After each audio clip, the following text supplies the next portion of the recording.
Subscribe to our YouTube channel and press the bell icon to get the latest updates. I have with me Nisha Biswal. She's the president of the US-India Business Council at the US Chamber of Commerce. Welcome to ThePrint, Nisha, and thank you for talking to us. Nayanima, it's wonderful to be with you.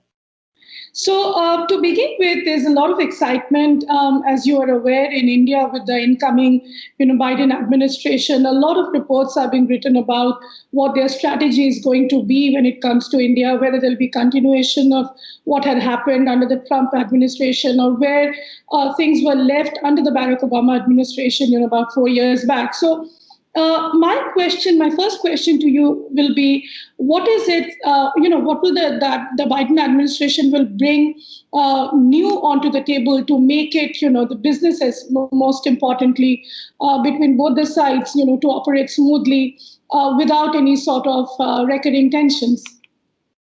Well, Nayanima, I think it's a great question. And let me just say, the U.S.-India corridor, and in particular, the strategic partnership between the United States and India is one that has been invested in and prioritized by successive U.S. administrations in both parties. And I think that will continue to be the case. In fact, just last week, I had the honor and privilege of hosting the co-chairs of the Senate India caucus, Senator Mark Warner and Senator John Cornyn, to talk exactly about the U.S.-India partnership and where it stands and its geopolitical importance to the United States. And I expect that to continue. But also, I do think that there is a real need to focus on deepening the economic partnership between our two countries. And you're right to raise that. That is going to require both countries to really think about the geopolitical implications of an economic partnership being able to work at its full potential. And that will require both countries to perhaps in some ways manage their domestic political imperatives better to unleash greater trade and investment between our two countries. Mm-hmm. So do you think, we were seeing a lot of talk on China, especially after the COVID pandemic, and the pandemic is still on, in terms of, pressure on China to realign some of the supply chains. There were these reports coming out how U.S. businesses, American firms are looking to relocate out of China, or maybe do a parallel network when it comes, with countries like India and others. Is that going to continue? Well, I certainly think that the both economic and political tensions between the United States and China will continue. And frankly, many of the tensions that exist with a lot of our partners and allies around the world vis-a-vis some of the behavior coming out of China that has been troubling, whether it's on its economic and IP policies, whether it's on, the ways in which it creates an unlevel playing field, or sometimes it's lending practices that perhaps really disadvantage some of the smaller countries and economies that are dependent on Chinese investment. So I think that those tensions will continue. And I think the incoming administration is going to look hard to what it needs to do first and foremost to ensure that America and American economy is strong, is competitive, but also how we can work more closely with our friends and partners around the world in ensuring that there is a more level playing field, and ensuring that that the economy is functioning in ways that are inclusive for the smaller countries and the diversity of countries that we partner with around the world. On the U.S.-India front, I think that there has been growing trade and investment between the United States and India. We're at about $142 billion in two-way trade and investment prior to the pandemic. There's obviously been a significant impact in India, in the United States, and around the world during the pandemic, but also opportunity for major growth coming out of the pandemic. Is that growth going to be in ways that really strengthens the economic partnership between our two countries? I think we're going to have to make that choice. Governments are going to have to choose sometimes to act in ways that strengthen a bilateral or global trading relationship and not just focus on strengthening or supporting domestic industry, though politically I understand why that is something that governments and particularly democracies feel pressure to do. Mm-hmm.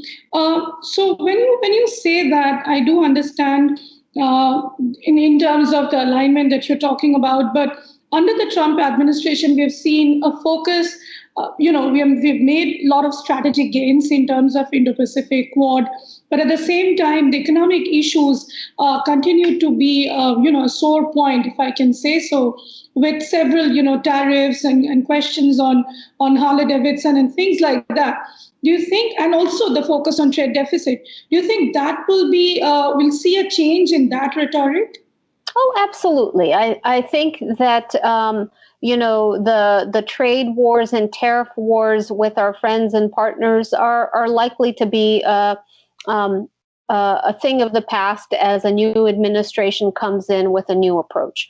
That doesn't mean that there will not be a focus on trade. But I think it will take a perhaps broader approach and a less tactical approach on addressing these issues. For there to be a successful trade relationship between our two countries, it's not just the United States that needs to bring a broader strategic approach on the trade relationship. It's going to also require India to do the same.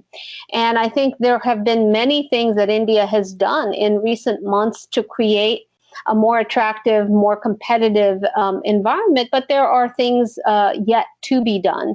And particularly, look, the trade relationship between any two countries is always the most, the point of friction, the most contentious part of a relationship. And yet we have been able to work our way through some of those frictions to create important trading relationships with important economies around the world. It is time for the United States and India to do the same. Mm-hmm. It was under the Biden administration, under the Barack Obama administration and that administration where you have worked on, when India became a major defense partner. Do you think the defense trade is also going to be a key focus in this? Well, I think the defense trade has always been, in some ways, the kind of pointy tip of the spear in the relationship. And I say that in the sense that it has been the leading edge. Maybe that's a more apt analogy, but it has been the leading edge in trying to bring India more into the global supply chain. Certainly, the global defense supply chain is one that India is well positioned to play a critically important role in. And I think that the advances in defense trade and technology between our two countries, the deepening strategic partnership, the fact that India has signed all of the enabling agreements that allow for greater collaboration and intelligence sharing and technology sharing, not only between our governments, but between our industries. All those things, I think, position India to play a strong role in the global defense supply chain. Indian procurement of those systems will also be a major driver because, of course, companies locate supply chains where their major markets are. And so those are areas of opportunity. One last point I'll make is, look, I think in the strategic circles, it's well understood that to be a global strategic power, you need to be an industrial power, an economic power.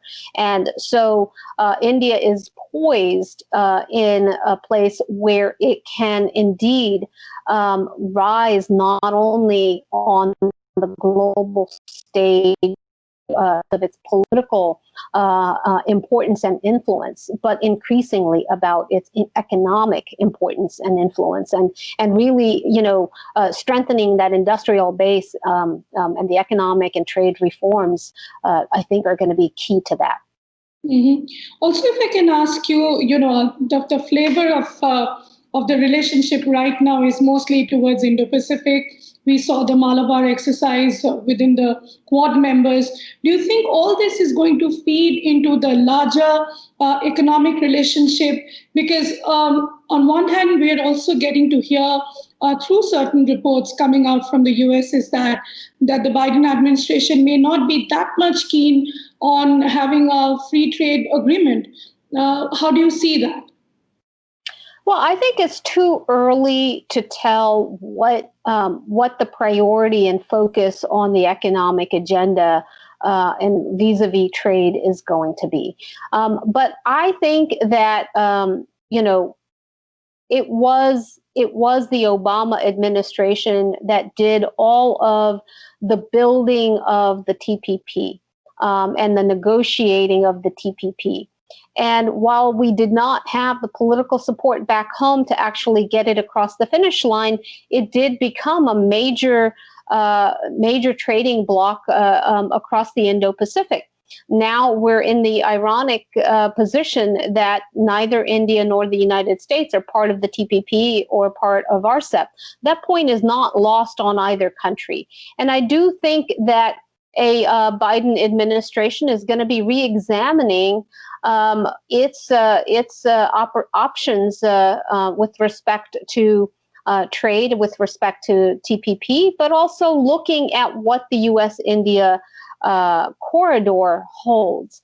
A lot of how high a priority the trade relationship between our two countries will be is going to rest with the Indian government and the choices that it makes and the approach that it takes. I do think that these two democracies and strategic partners have got to prioritize each other and have got to do the hard work of building greater harmonization in our trade policies that can allow for trade and investment to flow in much, much bigger ways between our two economies.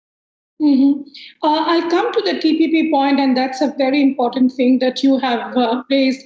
But if I can ask you on certain issues, let's say just before the election, still about end of October, we were still thinking that probably a mini trade deal is going to take place. Now, India is looking at a GSP restoration. Then there are the steel and aluminum tariffs. But as you are also saying that India needs to also do a lot more. Can you elaborate on those and what happens to all the tricky issues that are still there? Do you think those will be removed? GSP will be restored? No, I think it's too early to be making all these kinds of projections. We don't know who the trade negotiator will be for the United States. We have not yet seen what the economic team in the Biden-Harris administration is going to be. I'm excited by the announcement of Janet Yellen to be the Treasury Secretary. I think there's a lot of comfort and confidence in the private sector about her ability to be a good steward and manager of the American economy and to be able to work closely with the Fed, with the private sector, et cetera. But we don't know yet who's going to come in on commerce, who's going to come in to be the U.S. trade representative, and how the administration is going to engage on these important issues, as well as what the role of Congress will be. And whether Republican Congress, which during a Trump administration was largely acquiescent with some more anti-trade policies, whether that Congress, whether the Republican members of the House and Senate will resume their traditional approach to being more pro-trade and more oriented towards free trade and capital markets. So I think there's a lot that we need to see how it unfolds and how it takes shapes before we can make presumptions on what the priority and approach will be. Mm-hmm. No, I completely get your point. But it was under the Obama administration. Both sides had set a bilateral trade target of $500 billion. How do you think that will be achievable? Which are the areas do you think? And I'm sure the Biden administration probably will come back to that because that was something, a high target that was set, and both sides were working towards it. How do you think that will happen? Well, look, there is so much potential for growth in the U.S.-India corridor. Certainly right now, as we're grappling with the pandemic, we know that healthcare is an area of not only urgent need, but high capacity, high potential for the U.S. and India to work together on health supply chains, whether we're looking at vaccine development and production, whether we're looking at high efficacy treatments, PPE, and other areas, but also knowing that we live in a world where pandemics are likely, this is not going to be the last one that we face. And so this is an important area where India brings enormous capacity. We know, we talked a little bit earlier about defense trade and technology and the important opportunities there. To try to grow the trade and investment flows in the defense, aerospace, and defense sector. We also know that the digital future is really going to shape the economic future of our countries and of our world. And the U.S. and India, I think, are poised to be able to be very robust in growing our trade and investment flows in the digital economy, whether it's in e-commerce, whether it's in, the development and production of hardware, whether it's in kind of the knowledge economy, where India again is poised to be a very strong player, and so many of our companies are already saying that they're doing a lot of their advanced engineering and R&D in India. And I think that is only going to grow. So the ability for the U.S.-India corridor to be a deeply important and consequential corridor in both countries' economy and future growth trajectory is already there. And the question is, how do we help accelerate that? Mm-hmm. That brings me to my last question, and that what you talked about, TPP. Do you think if the Biden administration goes back to TPP, and now that India is also out of our CEP, last time, yes, I understand India was not really prepared in terms of the gold standards and other things on trade. But do you think this time, just in case Biden administration goes back to TPP, will India be invited into that? I think the answer to that question really rests with India. There is no trading bloc in the region or in the world that would not be enhanced and improved with an Indian inclusion if India is willing to come in and adhere to and match the policies that exist in that bloc. And so if India is willing to take on and harmonize with, the TPP or other, major regional or bilateral agreements, I think that India stands to gain enormously as a global hub, and not just in terms of its own consequential domestic economy, but increasingly the role that it can play in the region and around the world. So I think the answer to that question really rests with the Indian government. So which are those particular areas that you are, mainly talking about? Well, I think that there's first of all just the market access and the lowering of tariffs and barriers to trade, and I think that is something that India has been slowly but steadily trying to address, but I think it will need to accelerate, right? So if you're going to be part of a trading bloc, you've got to be willing to lower your own barriers to entry to be able to access, the markets of other countries. And, India historically has prized its own market and has guarded access to that market. But with that market access really comes enormous flow of investment into the Indian economy to build up the industrial base that can then create the more efficient economic engine that India is seeking to put in place. And so I think that is probably the biggest issue. And then, there are issues on taxation and how India looks at, inputs versus outputs. Oftentimes what happens is investment coming in to actually build up the production capacity somehow gets taxed. And I think that those kinds of issues will need to be addressed. And then, the biggest issue that we hear from companies is really about creating regulatory stability that says that if I'm going to bring in investment that may take, a decade or even more to really get a return on, then I need to know that the market conditions, the regulatory conditions are going to be stable during that time. I can't make an investment of billions of dollars under one set of rules and then find, 6 months or 18 months later that those rules have been rewritten and that the conditions are no longer the same as what brought me in. So I think these are all issues that are well within India's purview to address. Nisha, thank you so much for talking to The Print. You please take care. All right. Thank you so much. And listen, let me just end with the note that I continue to be incredibly bullish on the U.S.-India corridor, both in terms of our strategic partnership and the very bright future in terms of our economic relationship as well. So thank you for allowing me to make those points. Thank you.